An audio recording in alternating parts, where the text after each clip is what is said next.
Happy Monday, everybody. Welcome in. It is Dukes and Bell. It's our Behind the Curtain show. We start with some news here as we've gotten the word that Michael Penix more than likely is going to miss the rest of the season after being injured in yesterday's game against Carolina.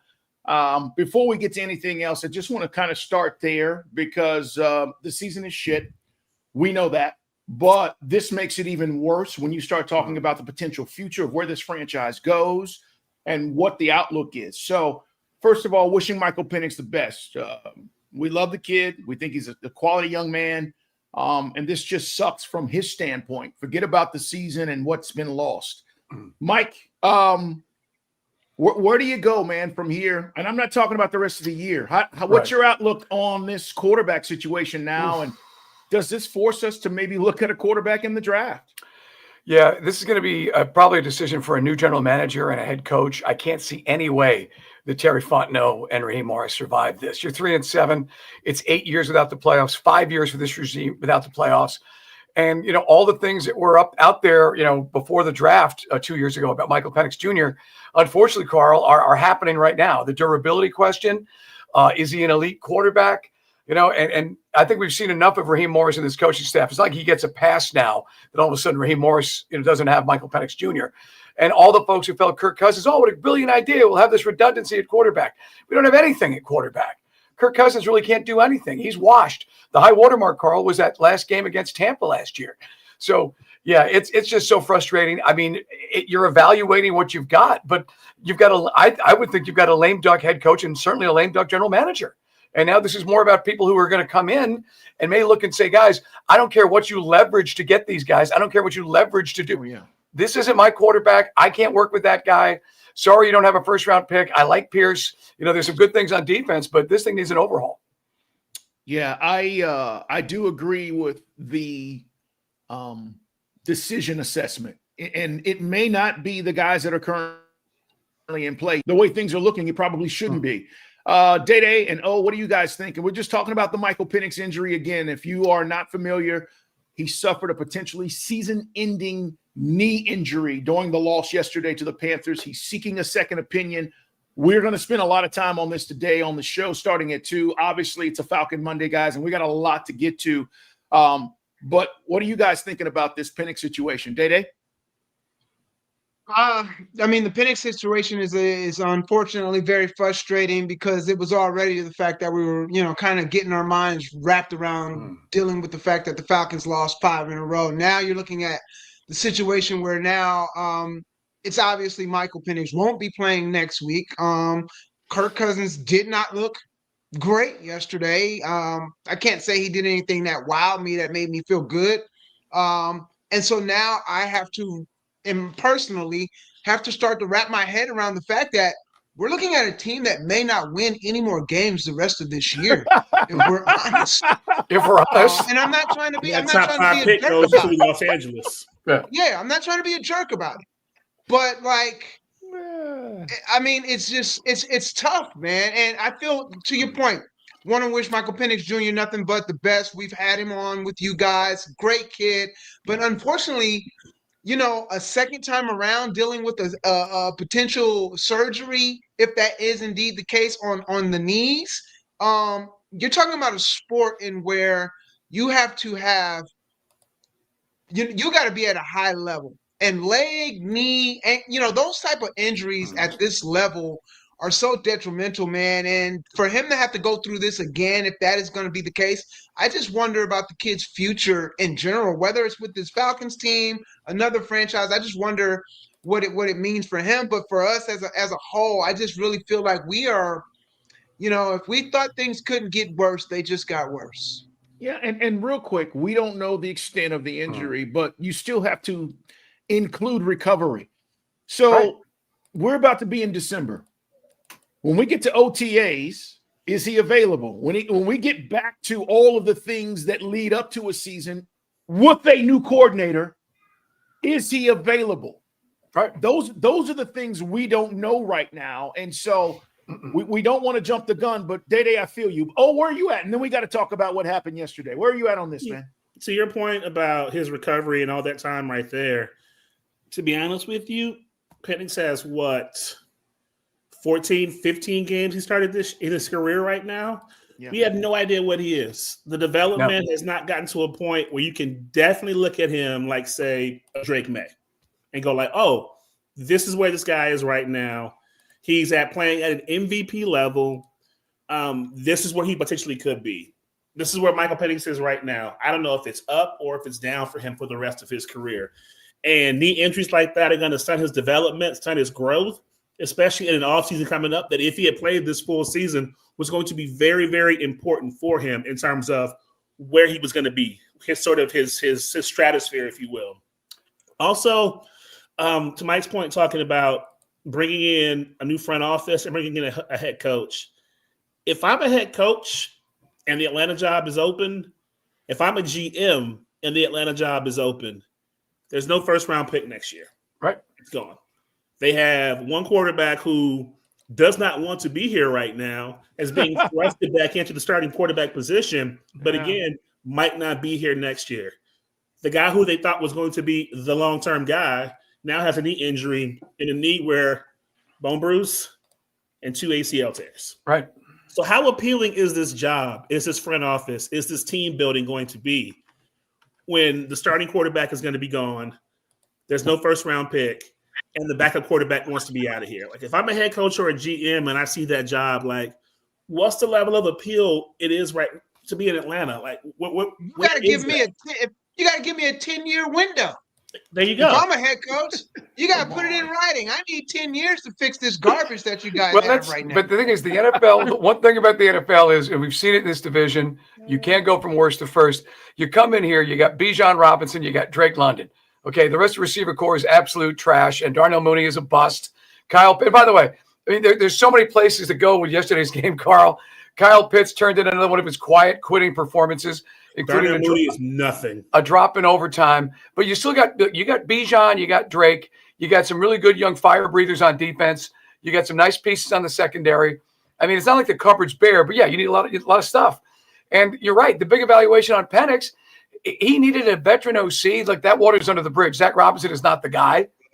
If this is Zach Robinson's audition for Oklahoma State, that's a fail, you know? So it's tough because for Falcon fans, the other thing, Carl, is who's going to make the decision on who the new coach and general manager is going to be? The same guy's been picking this for the last 20 years, Rich McKay and Arthur Blank. So it's just, as a fan, I've never felt more futile, you know, the sense of futility right now. As I was leaving Mercedes-Benz, by the way, the fans are already starting to show how they feel about this, Carl. It was half empty yesterday. It was pretty rough. So, you know, and Jeff Ulbrich, I had guys tell me, well, Ulbrich's not so bad. Well, not so bad. Jonathan Taylor rushed for 250 yards. You just gave 420 yards passing to Bryce Young. There's nobody on this coaching staff who gets a pass. Yeah, and the worst part is we got 2 more months of the season right now. I mean, we're the ultimate lame ducks. We're 1 win better than the Saints. I thought sacks were going to solve all of this. Yeah, Mike Smith was right. Sacks don't necessarily always matter. I'm just saying. I thought sacks we're sacking the quarterback. Doesn't even matter. It's behind the curtain, guys. Yeah, sure. The Falcons over the last 3 games have recorded the most sacks in NFL history over a 3-game span. Right. How many wins do they have? Zero. Yeah. 18 sacks over the last 3 weeks. Well, and my point about this is we were bitching about the wrong things. Right. Coaching, quarterback, play caller. We were so caught up as Falcon fans because our team didn't get sacks that's what we clamored for. We're getting them, and it doesn't even matter. This is behind the curtain. We start today at 2:00 on Sports Radio 92.9 The Game. We got to give a shout out. I know we're going to be all Falcons, and we are going to open up the phone lines from start to finish. You want to say anything, today is the day to do it. It is such an impactful day, and I'm not being over dramatic here. The quarterback you drafted that you thought was going to be the quarterback for the next decade is now hurt, and we don't know the prognosis. Your team is in the worst condition that it could possibly be in. Nobody trusts the front office or the head coach. This is as bad as it could possibly be. And to Day-Day's point, I had to laugh because people say, well, what if they lose out? It doesn't even matter. It really doesn't at this point. We know we're not going anywhere. These issues have to be solved. So it is a unique day in Atlanta sports right now. We're going to talk to you at 2:00. We got to give a shout out, Mike. Tough Saturday night for Texas, man. And Kirby Smart is the best coach in college football. We've been saying this for the last, 8 years. And it was hard to rate him when Nick Saban was still doing his thing. But now that Saban's out, it's not even close, guys. And the way his team, Mike, responded in that game, the way they've responded over the last few weeks, the way his quarterback is playing, I said all week, Gunner's playing better than Arch. He did in this game, and Georgia spanked Texas again. Just to put an exclamation point on, we are going to be a hard out in this college football playoff. Tell you what, man, the nuts, the balls on Kirby. I said it. I put it on Twitter. We don't say X. I was like, how about the balls on Kirby on the 4th down? And then the onside kick. Yeah. How about the balls on Kirby once again? Feeling, and the only thing missing from that game was not scoring before the half, not taking advantage of a great kick return. That's the only thing you can complain about for Georgia. And then Kirby and the coaching staff sensing we're losing momentum to Texas. The special teams coordinator, they practiced that onside kick all week long. They were begging Kirby to start the game with it. He kept it in his back pocket till the moment he needed it. And it just, obviously takes a possession back from Texas. And Sarkisian, that look on the sideline, he's got one of the best special teams coaches at Texas, completely blindsided by it. And Gunner Stockton, I don't know what he's going to be at the pro level. And Georgia fans, it don't matter. But he's got everything Stetson Bennett has. He's got the accuracy of Matthew Stafford. He's got the athleticism of DJ Shockley. He's got a little bit of everything. And this kid just gets better and better each week. And, Carl, the Georgia defense has gotten better and better. We knew it wasn't going to be elite, but they've gotten better and better each week. What a show. What a show. It really was. Georgia Tech wins. I'm going to get you guys' opinion real quick. Georgia Tech wins as well. Look, sometimes you got to grind it, man. You just got to find a way. And regardless, they remain in the mix to win the ACC, to be in the college football playoff. It was not the prettiest win. Brent was not happy, but at the end of the day, his team won the game. So congratulations to Tech fans. We'll talk about that as well later in the week, tomorrow, and certainly Tuesday and Wednesday as we get into some more college football. Today is pretty much Falcons with all that's going on. But Big O, what do you got to add to the Georgia game? We'll get Georgia here in a second, but just to add a little insult to injury, Drake London from Ian Rappaport suffered a PCL sprain and is out this week and potentially more. So add that to what we already have with Penix and his knee. But that's what we'll get into when we get in the studio and get the show started at 2:00 today. All right, so Drake, PCL sprain. Yeah. Going out to play the Jets up in New York this weekend. Yeah, so there's that. Okay. All right. I mean, to bring in Georgia talk. Look, real quick, when the Braves were losing and we knew we weren't going anywhere, and I said, sit Ronald Acuna, and you people said I'm crazy as hell. We're not going anywhere. And if you think Drake is a part of your future, and certainly he is, you don't risk him. Don't damage his knee. Don't mess with his knee. You don't risk him. So the same scenario plays out here. Now, the NFL, because it's week to week and the games mean so much, but at this point, Mike, that's where I am with Drake. Learning this information, new information. My opinion is going to change. If he could play next week, I'd say, hey, pat your stats, get your paper, because he needs to put up numbers to be in the qualification of the top 5 wide receivers. But if you've watched him on, you know that. So that's just my tidbit on the PCL. Go ahead, man. I know you wanted to say something on the Dogs. Go ahead. No, just a few things on them. An incredible, that game played out the first 2.5 quarters, and Georgia was on the verge. You just knew it was coming. You knew it was coming. But when those floodgates opened up, man, what a resilient team, one. And then two, it's just, if Gunner is not in the betting odds right now for top 4 of the Heisman, I don't know what you're seeing. Like, this guy, to Mike's point, might not be a great pro quarterback, but he's everything you want right now as a college quarterback. And those guys, they play so hard for him. The belief in him, the feeling that when Gunner has the ball in his hands, he's not going to turn it over. He did throw a pick, but I think it's like his 3rd or 4th pick of the season.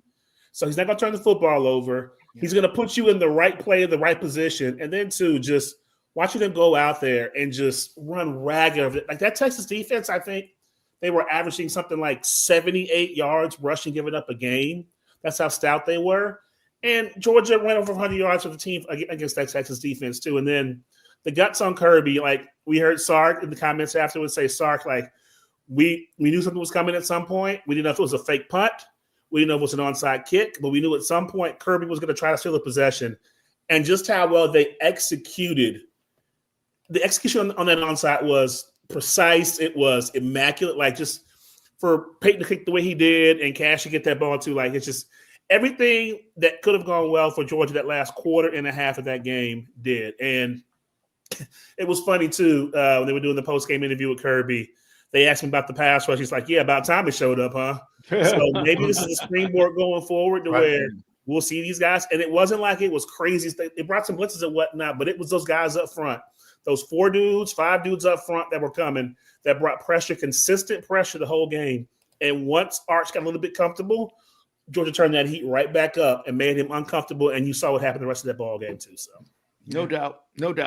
All right, I know we got to go, man, because we're up against it. We appreciate you guys being here. We will continue to do our behind-the-scenes show every day, starting at 11:15-ish, somewhere around there. And if you're accessing this, Twitch, YouTube, Instagram, however you're accessing it, thank you guys for being here, man. We appreciate you.